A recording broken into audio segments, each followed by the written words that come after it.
Do livro Vida e Sexo, psicografado por Francisco Cândido Xavier, através do Espírito Emmanuel.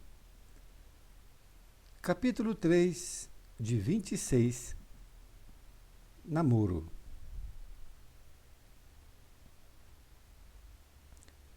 Namoro. Pergunta. Além da simpatia geral, oriunda da semelhança que entre eles exista, votam-se os espíritos recíprocas afeições particulares? Resposta. Do mesmo modo que os homens, sendo, porém, que mais forte é o laço que prende os espíritos uns aos outros, quando carentes de corpo material, porque então esse laço não se acha exposto às vicissitudes das paixões. Item 291 de O Livro dos Espíritos.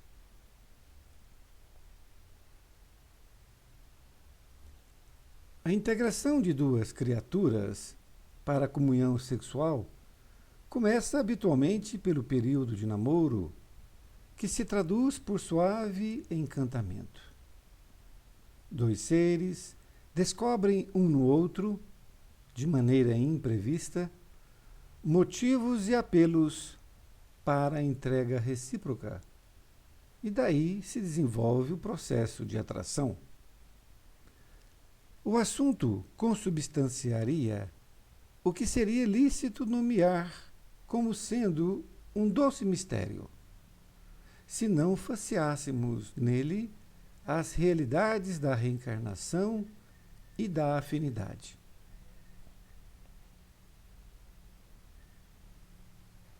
Inteligências que traçaram entre si a realização de empresas afetivas ainda no mundo espiritual, criaturas que já partilharam experiências no campo sexual em instâncias passadas, corações que se acumpliciaram em delinquência passional noutras eras, ou almas inesperadamente harmonizadas na complementação magnética.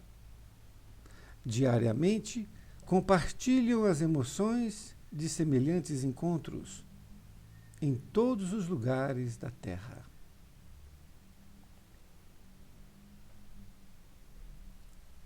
Positivada a simpatia mútua, é chegado o momento do raciocínio. Acontece, porém, que diminuta é, ainda, no planeta, a percentagem de pessoas em qualquer idade física habilitadas a pensar em termos de autoanálise, quando o instinto sexual se lhes derrama do ser.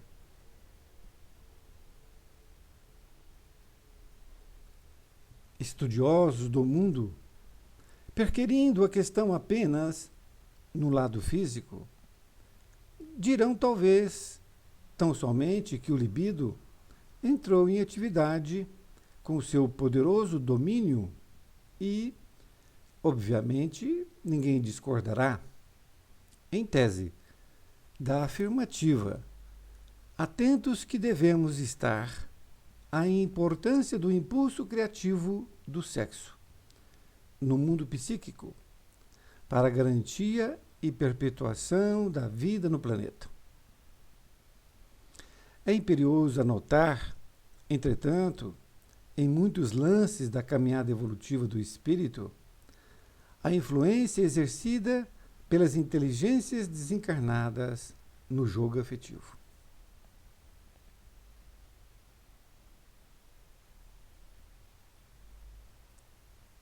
Referimos-nos aos parceiros das existências passadas, ou mais claramente, aos espíritos que se corporificarão no futuro lar, cuja atuação, em muitos casos, pesa no ânimo dos namorados, inclinando afeições pacificamente raciocinadas para casamentos súbitos ou compromissos na paternidade e na maternidade. Namorados esses que então se matriculam na escola de laboriosas responsabilidades. Isso porque a doação de si mesmos à comunhão sexual, em regime de prazer sem ponderação, não os exonera dos vínculos kármicos para com os seres que trazem a luz do mundo, em cuja floração, aliás, se é verdade que recolherão trabalho e sacrifício, obterão também valiosa colheita de experiência e ensinamento para o futuro. Se compreenderem que a vida paga em amor todos aqueles que lhe recebem com amor as justas exigências para a execução dos seus objetivos essenciais. Emmanuel, Uberaba, 5 de junho de 1970. Querido amigo, querida amiga, mais um título deste livro que tem como título Namoro. Já podemos vislumbrar o seu grande conteúdo.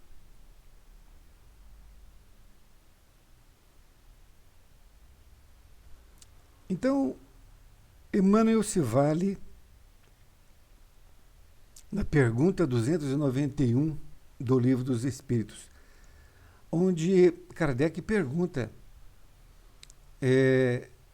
que se além da simpatia geral, oriunda da semelhança que entre eles exista, votam-se os espíritos recíprocas afeições particulares. Isto é, além da simpatia, se existem outras coisas a mais, algumas coisas particulares entre os espíritos. E a resposta foi de que, do mesmo modo que os homens, que mais forte é o laço que prende os espíritos uns aos outros. Porque quando se está aqui no corpo, o espírito está mais sujeito às vicissitudes das paixões. É isso que ele conclui aqui na sua resposta.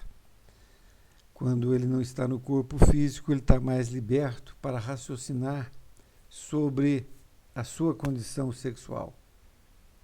Mas quando no corpo, os hormônios, inerentes do próprio corpo também ajudam o espírito a essa questão do libido.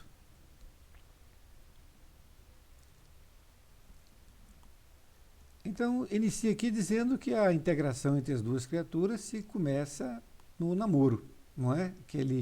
Um suave encantamento. Então, que dois seres também se conhecem de maneira imprevista. E é realmente assim que ocorre, né? Sem se conhecerem, um dia se encontram e é aquele carinho, aquele amor, aquela paixão de pronto ali que ocorre. E aí se desenvolve o processo de atração. Então, coloca-se aqui que se poderia nomear como um doce mistério, se nós não tivéssemos aqui a realidade das reencarnações. E realmente, porque existe um passado ali que explica o porquê desse encontro, ou reencontro, quem sabe.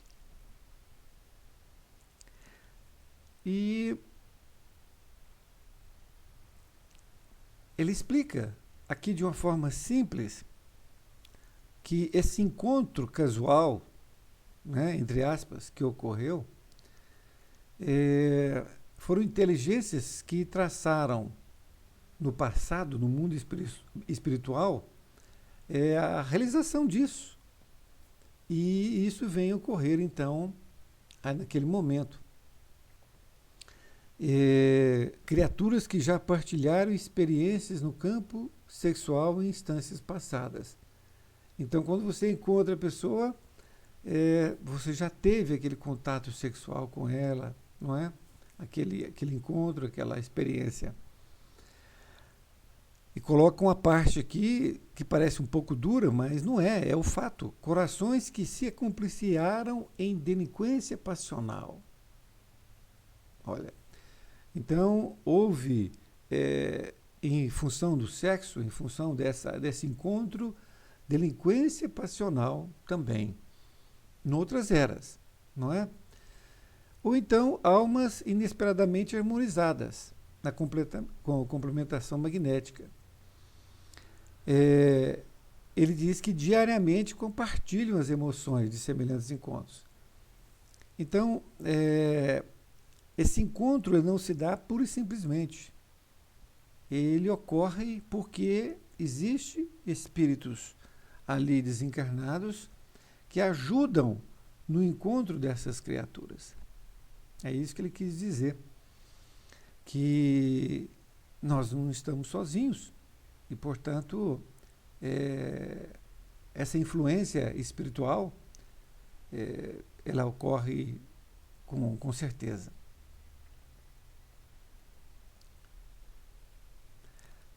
E Emmanuel diz, positivada a simpatia mútua, é chegado o momento do raciocínio.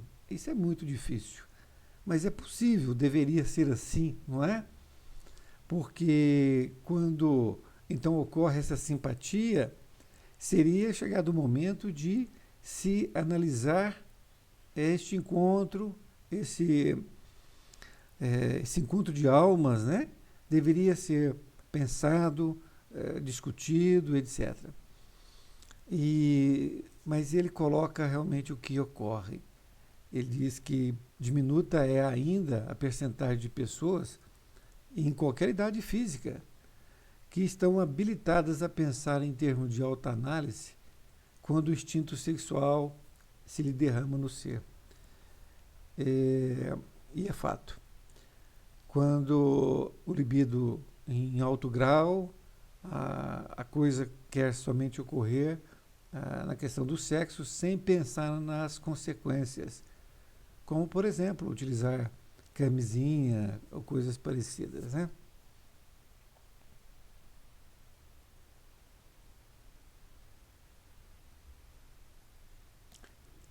Emmanuel continua dizendo que se você pegar um estudioso, um psicólogo ou um outro profissional da área, olhando somente o lado físico, eles vão dizer que simplesmente o libido entrou em atividade e ninguém segura, não é? Mas que é muito importante nós percebermos que esse libido ele tem uma responsabilidade, porque ele é de grande importância esse impulso criativo do sexo no mundo psíquico para a perpetuação da vida no planeta. Então ele tem que ser usado com raciocínio lógico. Ele não pode ser utilizado de forma irresponsável.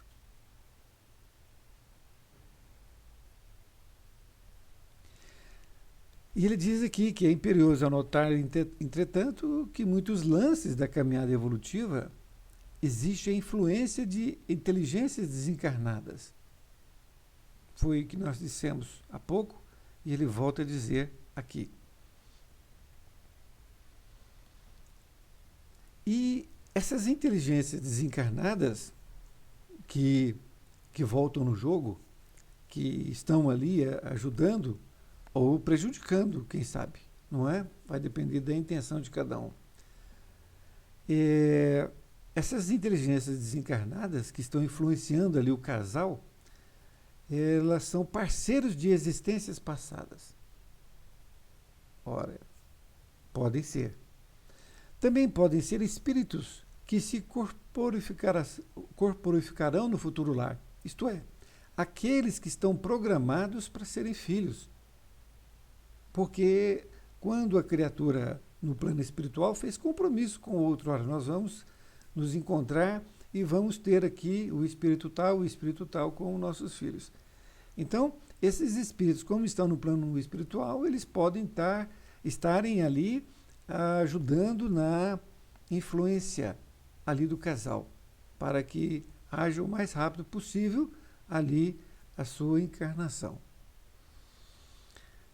E então ele diz que em muitos casos pesa no ânimo dos namorados, inclinando afeições pacificamente raciocinadas para casamentos súbitos ou compromissos de paternidade ou maternidade, que eles então matriculam nessas escolas de grande responsabilidade. Dessa forma, esses espíritos desencarnados, eles ajudam, de certa forma, no bem ou no mal. Aqui, nós não podemos aqui dizer se isso é de uma coisa, de uma forma ou de outra, mas eles influenciam em muito para que aquele casal venha a contrair a maternidade ou a paternidade. Isso é um fato que realmente ocorre. Na conclusão, então, Emmanuel diz que a doação de si mesmo à comunhão sexual é um regime de prazer, não é? Sem ponderação. Porque acha que não tem ponderação, mas não os exonera dos vínculos kármicos para aqueles que eles trazem à luz do mundo. Então, veja bem, a responsabilidade, na verdade, maior é do casal que está encarnado. Esta é a responsabilidade, porque eles poderiam muito bem, como muitos fazem, de dar um tempo, como eles dizem, não é? Para que eles possam ter uma gestação programada.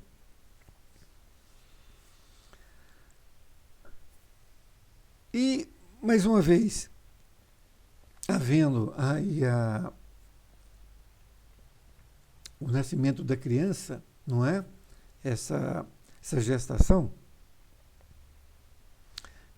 Emmanuel diz que a vida paga com amor aqueles que derem amor. Então, mesmo que essas criaturas são influenciadas, recebem esse filho de forma prematura, mesmo assim vai valer o quê? Vai valer o amor que eles derem. Que isso que é o mais importante. Então, vai ser mais difícil a vida? Vai, com certeza vai, porque uma gestação sem programação, com certeza vem a dificultar, não é? Um grande abraço e até mais ver.